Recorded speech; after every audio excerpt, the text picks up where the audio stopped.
Tumelipewa kutoka Injili kama ilivyoandikwa na Mathayo mtakatifu sura ya 13 mstari wa 47 hadi mstari ule wa 50. Nitasoma katika jina la Bwana. Tena ufalme wa mbinguni umefanana na juya lililotupwa baharini,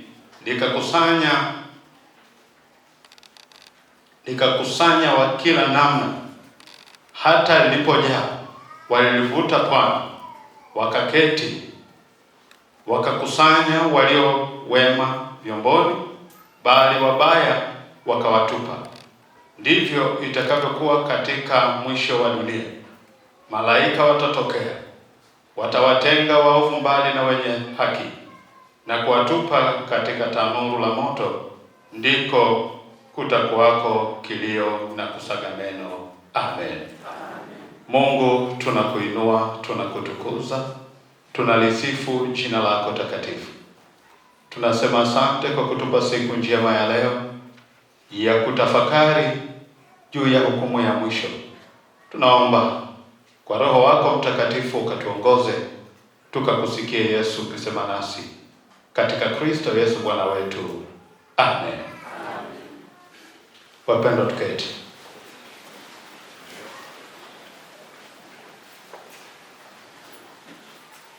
Wapendwa, tunamshukuru sana Mungu aliyetupa siku njema ya leo, sisi sote na kipekee sisi wa theolojia. Tunamshukuru Mungu aliyetufikisha siku njema ya leo, siku ya historia katika maisha yetu. Lakini siku ya leo tunaongozwa na kichwa kinachosema jiandae kwa hukumu ya mwisho. Tunapoambiwa tujiandae, ni neno linalotuelekeza kujiweka tayari kwa ajili ya mambo yajayo. Tunapoambiwa jiandae, maana yake jitayarishe, jiweke tayari, kuna jambo linakuja. Lakini tunaambiwa tujiandae kwa ajili ya hukumu ya mwisho. Kuna hukumu ya mwisho inakuja. Na ukitazama hukumu, neno hukumu kwa tafsiri nyepesi ya kawaida tunaweza kusema ni maamuzi yanayofanywa na mtu kwa ajili ya mtu mwingine, yanayoamua hatima ya mtu huyo. Kwa hiyo wapendwa, tunapaswa kujiweka tayari, kujiandaa kwa ajili ya hukumu ijayo. Katika somo tulilopewa Injili ya Mathayo, ambapo somo la mahubiri ni mstari wa 47 hadi mstari ule wa 50, ni mwendelezo wa mifano mbalimbali ambayo Yesu alikuwa akifundisha wanafunzi wake na mkutano, akianza na mfano ule wa mpanzi, akisema mpanzi alikwenda kupanda mbegu na zile mbegu zilianguka katika maeneo tofauti tofauti, na kisha akatafsiri. Lakini baada ya pale ikafuata mifano mitano ambayo inaanza kwa ufanano, ikianza kwa kusema ufalme wa mbinguni umefanana na. Mifano ile mitano inaenda kuhitimishwa na mfano huu wa juya ambao upo katika mstari wa 47 hadi mstari ule wa 50. Upendwa, katika hii mifano nikaona mfano mmoja unaofanania kwa karibu zaidi na mfano huu tuliopewa katika somo la mahubiri. Mfano ule wa mtu aliyeenda kupanda mbegu njema katika shamba lake. Mbegu zile ni ngano, lakini baada ya yeye kumaliza kupanda akaondoka, adui naye akaja akapanda magugu. Baadaye wakashangaa, watumwa wanaona magugu na ngano vyote vipo shambani. Ndipo wanauliza, tulipanda mbegu njema, haya magugu yametoka wapi? Yule mwenye shamba akajibu akasema,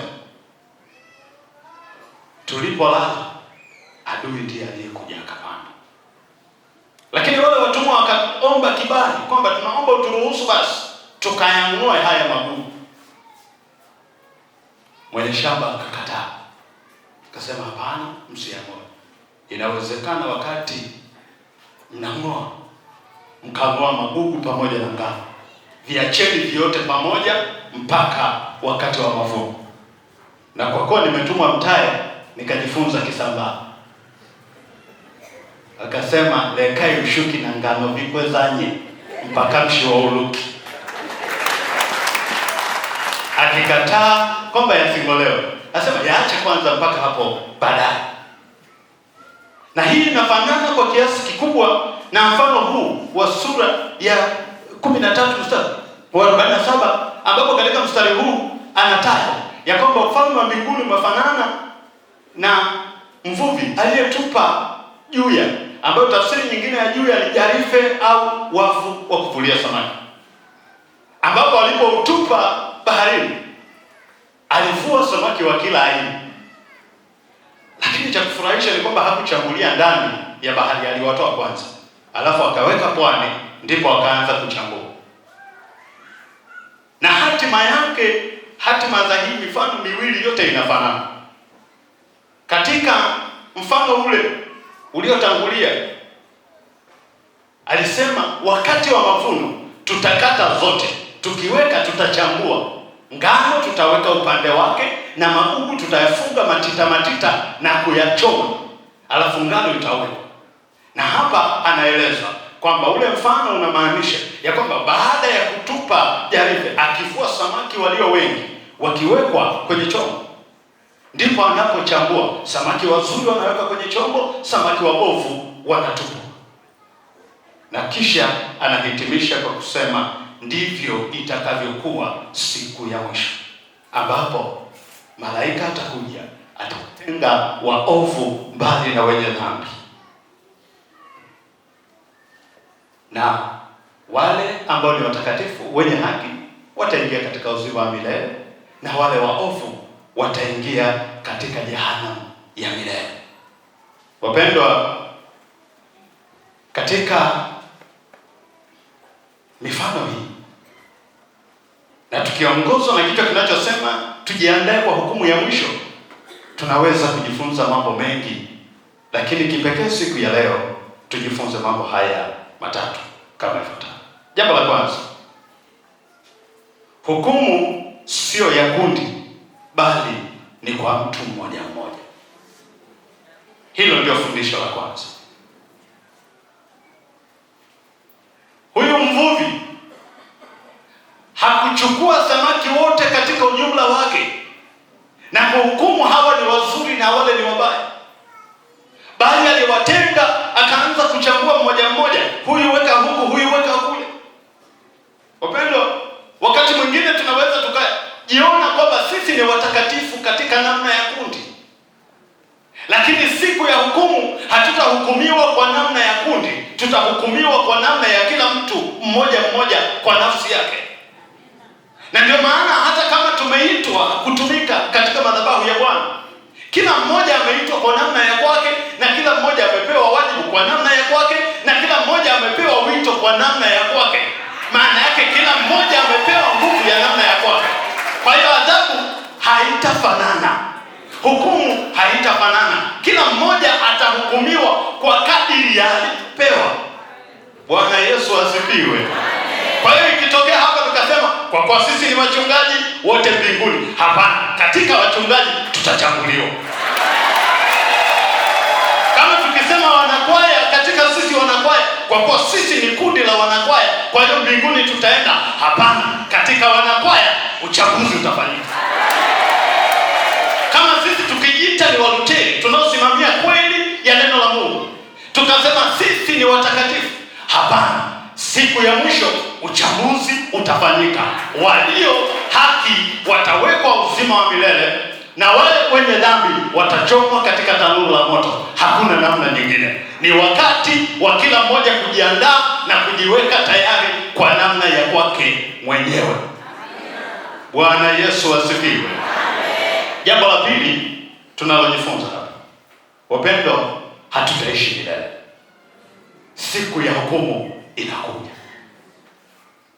Jambo hili nilipokuwa nikilitafakari, nikakumbuka hadithi niliyosimuliwa ya mbugu mmoja kule kwetu. Mimi ni mbugu jamani. Yule mbugu alikuwa na jeuri moja ngumu, akizungumza kwa lugha ya Kimbugu. Sasa nafikiri hapa mtaelewa hapa hata nikiongea Kimbugu. Alikuwa anasema, hapa kwangu njaa inakujaje hapa? Hapa kwangu njaa inakujaje? Yaani kwa Kimbugu ndota izazea hapa. Yaani njaa inakujaje hapa? Alafu akiulizwa kwa nini, ana sababu za msingi. Sababu zake anazoziweka, sababu za msingi ni kuwa na vitu mbalimbali vilivyomzunguka katika eneo lake. Kasema kwa sababu ni tajiri wa Kimbugu, ana ng'ombe, mbuzi, kondoo, kuku. Kuku kwa ajili ya watoto, anasema mhosimzi matela kuku. Ana kuku, ng'ombe. Kwa hiyo anasema kuku kwa ajili ya watoto. Anaweka vitu vyake, ameweka vitu vyake vilivyomzunguka pale. Lakini amelima. Sasa nyumba za zamani ilikuwa ni zile ambazo hazina namna ya kuweka mahindi. Mahindi yanawekwa kwenye miti. Nafikiri mnafahamu. Hata Kisambaa wanaita, nafikiri ni hivyo visha. Kwa hiyo amevuna, ameweka visha vyake juu ya mti.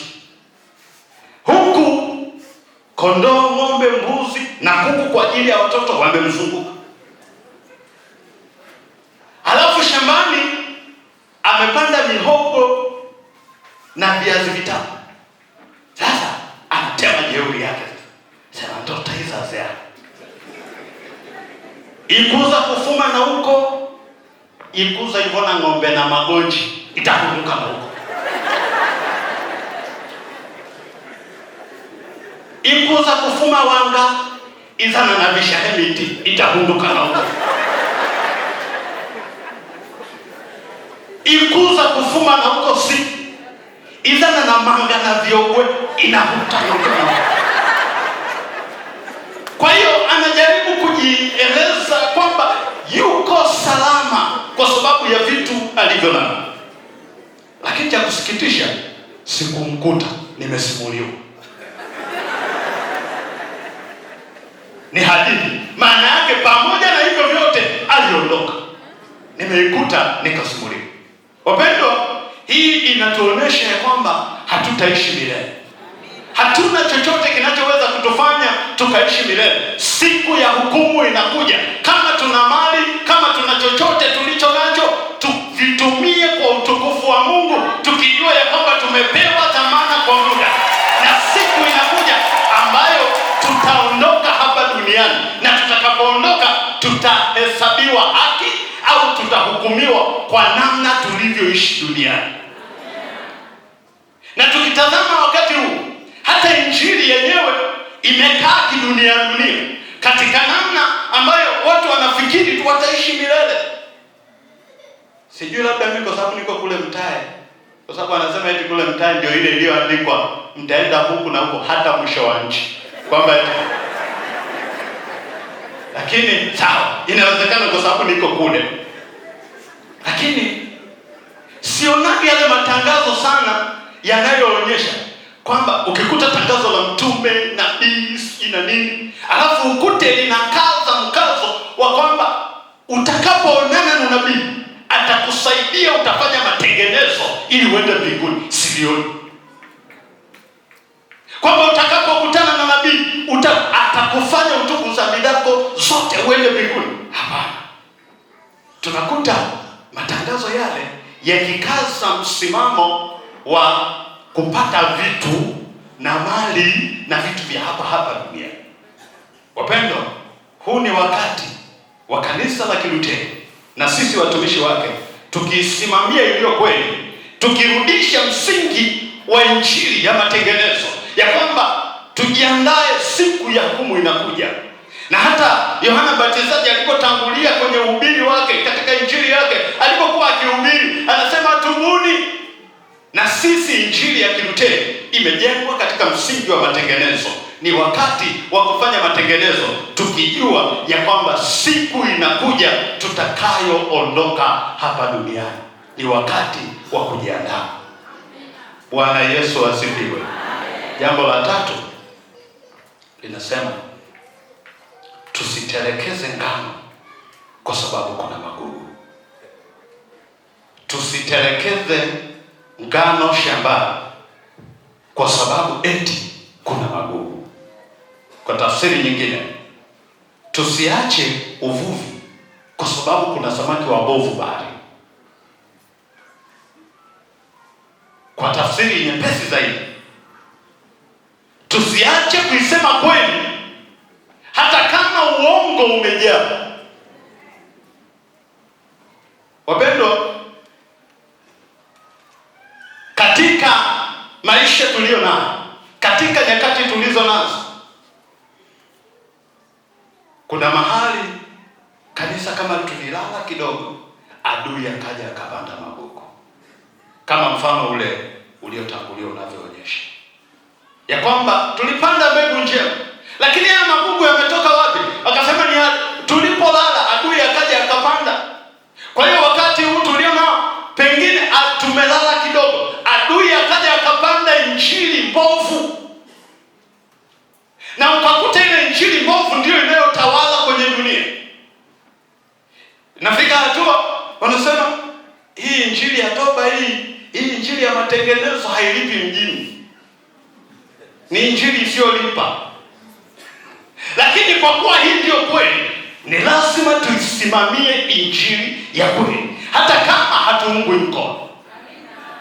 Inawezekana wanaosimama kinyume na sisi ni wengi kuliko sisi tunaosimama katika kweli, lakini hata kama wakiwa wengi kwa kiasi gani, ni lazima tuiseme kweli, na ile kweli itaonekana tu, hata kama itapingwa kwa kiwango gani, lakini kweli itabaki kuwa kweli na itasimama siku moja.